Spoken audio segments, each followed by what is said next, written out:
Students, welcome to the mathematics club. Rahul Pratap sir है। Previous video में हमने रिफ्लेक्सिव रिलेशन के बारे में पढ़ा था, रिलेशंस के बारे में पढ़ा था और हमने ये देखा था कि किन रिलेशंस को हम रिफ्लेक्सिव रिलेशन बोल सकते हैं। क्वेश्चंस के अंदर कैसे आइडेंटिफाई करें कि जो गिवन रिलेशन है वो रिफ्लेक्सिव है या नहीं है।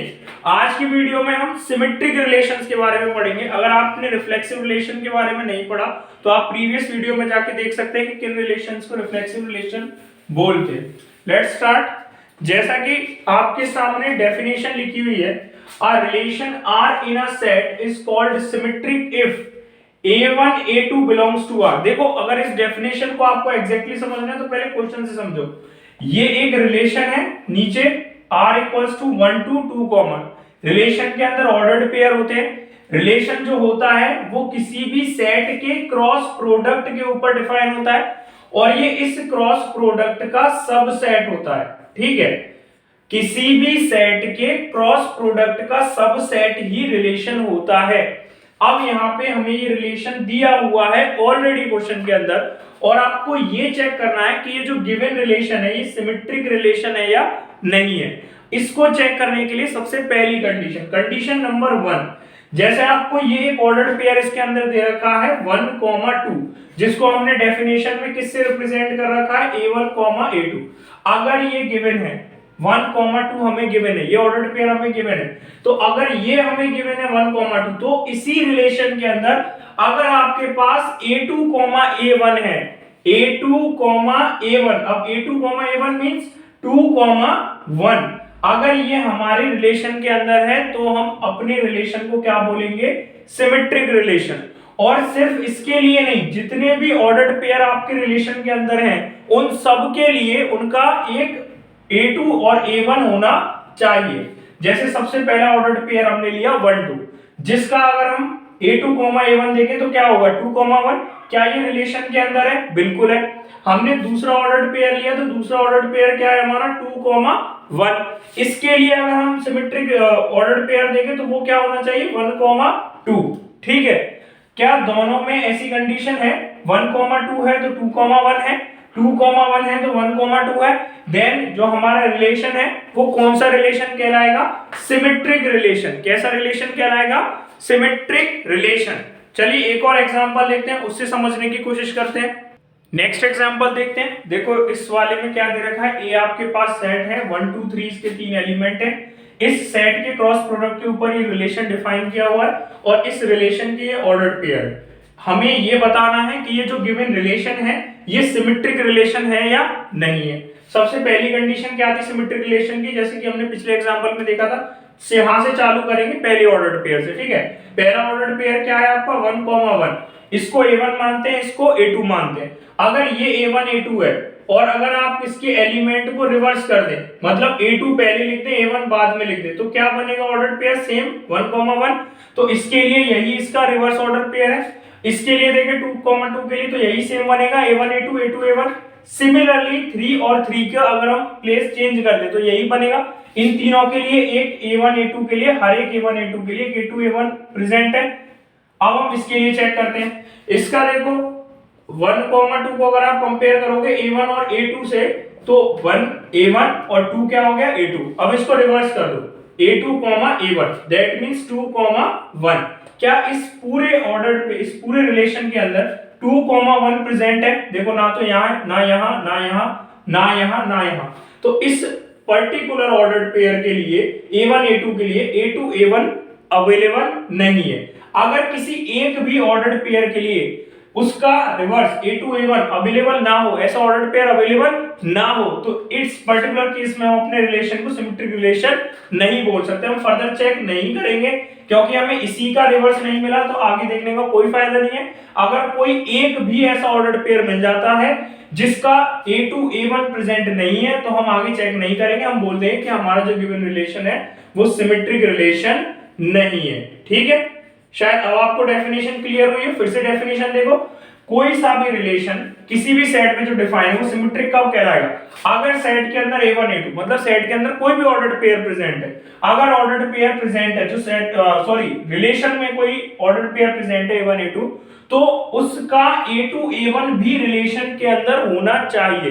अगर A1 A2 है तब, जैसे कि ये आपका 1 1 है तो 1 1 होना चाहिए है, 2 2 का और क्या होगा, अगर रिवर्स कर दें ऑर्डर 2 2, 3 3 का ऑर्डर रिवर्स कर दें 3 3, 1 2 का ऑर्डर रिवर्स कर दें तो 2 1, क्या इसके अंदर 2 1 प्रेजेंट है? नहीं है। अच्छा इधर देखो, इसके लिए भी चेक कर लेते हैं, चलो 2 3 का अगर रिवर्स करें तो क्या आएगा 3 2, क्या 3 2 इसके अंदर प्रेजेंट है? नहीं है। इन दोनों का ही रिवर्स ऑर्डर पेयर इसमें प्रेजेंट नहीं है, इसलिए ये जो हमारा रिलेशन है ये सिमेट्रिक रिलेशन नहीं होगा। चलो एक और एग्जांपल देखते हैं, शायद उससे और अच्छे से समझ आए। नेक्स्ट एग्जांपल देखते हैं। देखो इस एग्जांपल में क्या गिवन है, सेट दे रखा है आपका T, और T सेट किसका है? Set of all triangles in a plane. एक प्लेन के अंदर जितने भी ट्राइंगल होंगे उन सब ट्राइंगल की सेट को हमने किससे रिप्रेजेंट किया है? T से।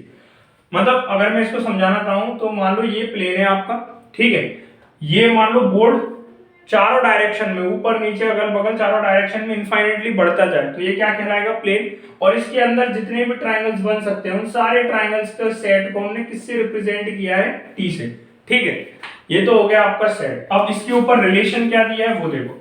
रिलेशन ये दिया है कि T1 T2 ये जो ऑर्डर्ड पेयर है ये कुछ इस तरीके से होगा कि T1 जो होगा वो किसके कॉन्ग्रुएंट होगा?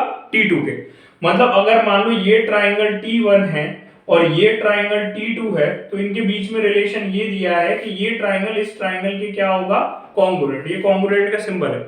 अच्छा एक और बात, कॉन्ग्रुएंट का मतलब क्या होता है कि ये इसको पूरी तरीके से क्या कर लेगा? ओवरलैप, मतलब इसकी तीनों साइड आपस में इक्वल होंगी, तीनों एंगल्स आपस में इक्वल होंगे, करस्पॉन्डिंग एंगल और करस्पॉन्डिंग साइड, ठीक है।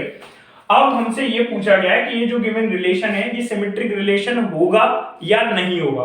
अगर आप थोड़ा सा कंसेप्ट से चले और अगर मैं ये बोलूं कि हमारे रिलेशन के अंदर ये कोई दो ट्राइंगल दे रखे हैं T1 T2 इन जनरल, ठीक है, और ये ट्राइंगल अगर एग्जिस्ट कर रहे हैं रिलेशन के अंदर तो इसका मतलब क्या होगा कि ये इसके कॉन्ग्रुएंट गिवन है। अगर ये इसके कॉन्ग्रुएंट गिवन होगा और अगर हम रिलेशन में ये लिख दें इसके अंदर T2, T1 तो क्या ये हमारी रिलेशन की डेफिनेशन को सेटिस्फाई कर रहा है? पहले तो ये चेक करेंगे। रिलेशन की डेफिनेशन ये थी, ये गिवन था। देखो T1 T2 हम मान के चल रहे हैं कि ये अगर रिलेशन के अंदर गिवन है तो उस कंडीशन में क्या ये रिलेशन के अंदर एग्जिस्ट करेगा? तो ये हम किससे वेरीफाई करेंगे? डेफिनेशन से। देखो T1, T2 अगर रिलेशन के अंदर गिवन है तो रिलेशन की डेफिनेशन के अकॉर्डिंग हमें पता है कि T1 किसके कॉन्ग्रुएंट होगा? T2 के। अगर T1 T2 के कॉन्ग्रुएंट है तो कॉन्ग्रुएंसी का मतलब होता है exactly equal in shape and size. अगर T1 T2 की तरह है एग्जैक्टली तो T2 भी शेप और साइज में किसकी तरह होगा? T1 की तरह। 7th 8th की प्रॉपर्टी है ये। तो T2 भी किसके कॉन्ग्रुएंट होगा बच्चों? T1 के, ठीक है। ये 7th 8th क्लास में आपने कॉन्ग्रुएंसी पढ़ी है, 9th में पढ़ी है, 10th में पढ़ी है। आप इजीली आइडेंटिफाई कर रहे होंगे प्रॉपर्टी को कि अगर T1 T2 के एग्जैक्टली इक्वल है तो T2 भी अल्टीमेटली T1 के एग्जैक्टली इक्वल है। तो क्या ये ऑर्डर्ड पेयर T2, T1 हमारे रिलेशन के अंदर एग्जिस्ट करेगा? बिल्कुल करेगा, क्योंकि ये रिलेशन की डेफिनेशन को क्या कर रहा है? सेटिस्फाई कर रहा है। हेंस प्रूव्ड कि आप कोई सा भी ऑर्डर्ड पेयर ले लो तो उसका रिवर्स ऑर्डर्ड पेयर इस रिलेशन के अंदर एग्जिस्ट करेगा, क्योंकि अगर ये इसके कॉन्ग्रुएंट है तो ये भी इसके क्या होगा?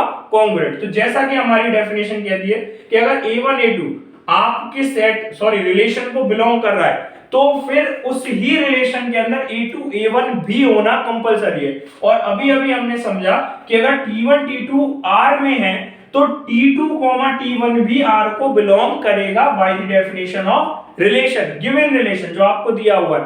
हेंस प्रूव्ड कि जो हमारा रिलेशन है वो कैसा रिलेशन है? सिमेट्रिक रिलेशन, ठीक है। कैसा रिलेशन है? सिमेट्रिक रिलेशन, ठीक है। एक और एग्जांपल देखते हैं, शायद उससे और ज्यादा अच्छे से क्लियर हो। नेक्स्ट एग्जांपल देखते हैं। देखो इस एग्जांपल में क्या दिया हुआ है बच्चों, एक सेट दिया हुआ है A जिसके अंदर ये एलिमेंट्स दे रखे हैं 1 2 3 4 5 6। इस सेट के अंदर ये रिलेशन दे रखा है और रिलेशन कुछ इस तरीके से डिफाइन कर रखा है कि ये जो आपका ऑर्डर्ड पेयर है इसके अंदर फर्स्ट और सेकंड ये जो दोनों एलिमेंट है या तो ये दोनों ऑड होंगे या फिर ये दोनों इवन होंगे, ठीक है।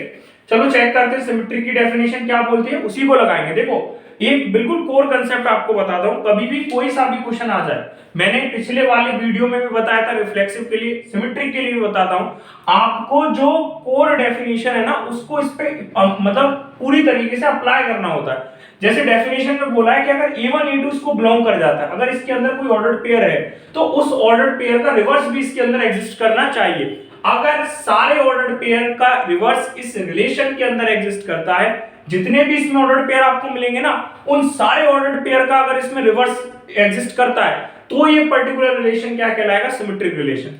अब हम इसमें इन जनरल चेक करते हैं कि क्या सारे ऑर्डर्ड पेयर का इसमें रिवर्स एग्जिस्ट करेगा। फॉर एग्जांपल हमने कोई पहला ऑर्डर्ड पेयर ए और बी से ही रिप्रेजेंट कर दिया मान लो, और ए भी बिलोंग कर रहा है आर को, ए भी आर को बिलोंग कर रहा है, दैट मींस ए और बी दोनों या तो इवन होंगे या फिर ऑड होंगे, हमें नहीं पता क्या है, हम जनरल केस लेके चल रहे हैं। अच्छा, अगर मैं यहाँ पे बी कॉमा ए लिख दूं और मैं ये चेक करना चाहूं कि ये हमारे रिलेशन को बिलोंग करेगा या नहीं करेगा, तो रिलेशन की डेफिनेशन से ही मैं चेक करूंगा जो इसमें दी हुई है क्वेश्चन के अंदर। तो क्वेश्चन के अंदर बोल रहा है कि ये इस रिलेशन को जब ही बिलोंग करेगा जब ये दोनों या तो इवन हो या फिर ऑड हो। एक बात बताओ मुझे, अगर ए भी इसको बिलोंग कर गया है तो या तो ए भी इवन होगा या फिर क्या होगा, ऑड होगा। अगर मैं इसको रिवर्स करके लिख दूं तो क्या ये ऑड और इवन से बदल जाएंगे, बिल्कुल भी नहीं। मान लो यहाँ पे दोनों ऑड हुए तो यहाँ पे भी दोनों ऑड है, यहाँ पे दोनों इवन हुए तो यहाँ पे भी दोनों इवन होंगे, ठीक है। अब या तो ये दोनों ऑड होंगे या दोनों इवन होंगे, और अगर ये इस डेफिनेशन को सेटिस्फाई कर रहे हैं दैट मींस ये रिलेशन के अंदर आ रहे होंगे। इसका मतलब है आप कोई सा भी ऑर्डर्ड पेयर ले लो इस ए सेट के एलिमेंट का, या तो वो इवन हो या वो ऑड हो, तो उनका रिवर्स भी इस रिलेशन को सेटिस्फाई करेगा, क्योंकि रिवर्स करने पे जो ऑर्डर्ड पेयर बन रहा है वो भी या तो इवन होगा या फिर ऑड होगा। इस हिसाब से सारे जितने भी ऑर्डर्ड पेयर होंगे उनके रिवर्स इस रिलेशन के अंदर एग्जिस्ट कर रहे होंगे।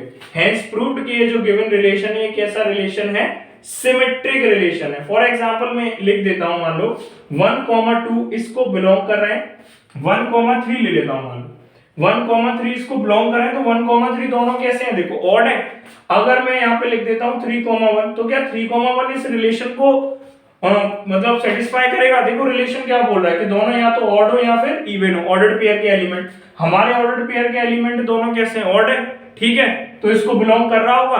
अब देखो 1,3 भी इसको बिलोंग कर रहा है बाय डेफिनेशन, और 3,1 भी इसको बिलोंग कर रहा है बाय डेफिनेशन। हेंस प्रूव्ड कि ये सेट कैसा होगा, सिमेट्रिक सेट। आप कोई से भी दो ऑर्डर्ड पेयर ले लीजिए एक ही एलिमेंट का, ओके, ठीक है। तो आज के लिए हम इतना ही रखते हैं। नेक्स्ट वीडियो जो हम लेके आएंगे उसमें आपको सिखाएंगे ट्रांजिटिव सेट, देन फाइनली हम बात करेंगे इक्विवेलेंस रिलेशन की, ट्रांजिटिव रिलेशन सॉरी, और फाइनली हम किसकी बात करेंगे, इक्विवेलेंस रिलेशन की। अगर आपने हमारी प्रीवियस वीडियोस नहीं देखी हैं तो जाके आप चैनल पे प्रीवियस वीडियो देख सकते हैं, ठीक है।